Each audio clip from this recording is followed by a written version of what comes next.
नमो नमः।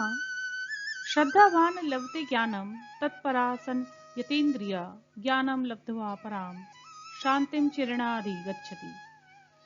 अर्थात श्रद्धावान और इंद्रियों को वश में रखने वाला व्यक्ति ज्ञान प्राप्त करता है और अंत में परम शांति को प्राप्त करता है। स्वावलंबी ध्रुवः स्वावलंबी ध्रुव। प्राचीन काले उत्तानपादो नाम एको नृप आसीत्। प्राचीन काल में उत्तानपाद नामक एक राजा था। तस्व भार्य आस्ताम। उसकी 2 पत्नियां थीं। प्रथमा सुनीति अपराचा सुरुचि। पहली सुनीति और दूसरी सुरुचि। तयो भार्ययो ज्येष्ठा सुनीता कनिष्ठम च सुरुचि आसीत्। दोनों रानियों में सुनीति बड़ी तथा सुरुचि छोटी थी। कनिष्काम सुरुचिम प्रति राज्ञा अति स्नेहम आसीत्। राजा का छोटी रानी सुरुचि के प्रति अत्यधिक स्नेह था। अनेन प्रकारेण सुरुचे पुत्रः उत्तमा प्रियतर आसीत्। अनेक प्रकार से सुरुचि का पुत्र उत्तम राजा को प्रिय था। किंतु सुनीते पुत्रः दुर्वा तस्य उत्तानपादस्य न तथा स्नेहभाजनम। किंतु सुनीति का पुत्र उस उत्तानपाद का वैसा प्रिय नहीं था। एकदा उत्तानपादः सिंहासने उपविष्टा आसीत्। एक दिन राजा उत्तानपाद सिंहासन पर बैठे थे। तस्य अंके उत्तमः आसीनः आसीत्। उनकी गोद में उत्तम बैठा था। तम अवलोक्य ध्रुवोऽपि पितुः अंके उत्तमः अरोढुम्। उसी समय ध्रुव भी पिता की गोद में बैठना चाहता था। तथा सुरुचि ईर्ष्या दर्पेण च ध्रुवं तर्जयित्वा अवदत्।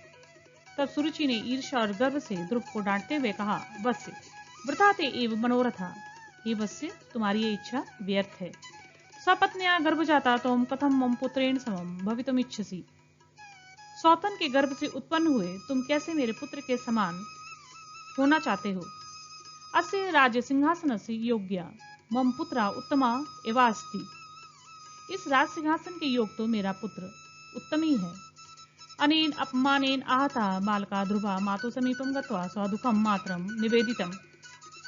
इस प्रकार अपमानित होकर बालक ध्रुव माता के समीप जाकर अपना दुख माता से निवेदन किया। पुत्रस्य आत्मनिवेदनं ज्ञात्वा माता सुनीति ध्रुवं प्रति अवोचत्। पुत्र की बात सुनकर माता सुनीति ने ध्रुव से कहा, पुत्र अलम दुखे नामा विषादम। पुत्र अधिक दुखी मत हो, भगवतः शरणं गच्छ। भगवान की शरण में जाओ। स एव स्वसादात् तव मनोरथम पूरिष्यति। वही तुम्हारी इच्छा पूर्ण करेंगे। मातु आज्ञां प्राप्य ध्रुवं मधु नामकं महावनम् अगच्छत्। माता की आज्ञा पाकर ध्रुव मधुवन नामक वन में गए। सप्तर्षीणां परामर्शात् ओम नमो भगवते वासुदेवाय इति उच्चरता महातपा कृतवान। वहां सप्तर्षियों के उपदेश से हुआ ओम नमो भगवते वासुदेवाय मंत्र का जप करता हुआ कठोर तप करने लगा। तपसा प्रभावेन प्रसन्ना भगवान चक्रधरा विष्णु बालकस्य ध्रुवस्य समीपम गतवान ध्रुवाय दर्शनम च दत्तवान।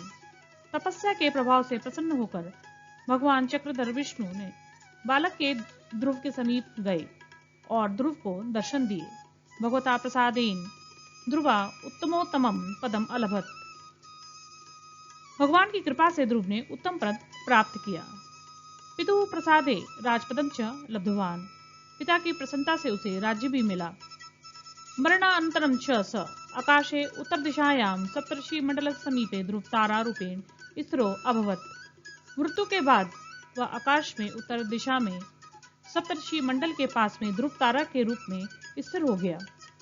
तथा च तस्य माता अति निर्मला तारका भूत्वा नक्षत्र मंडले चिरम निवस्यति।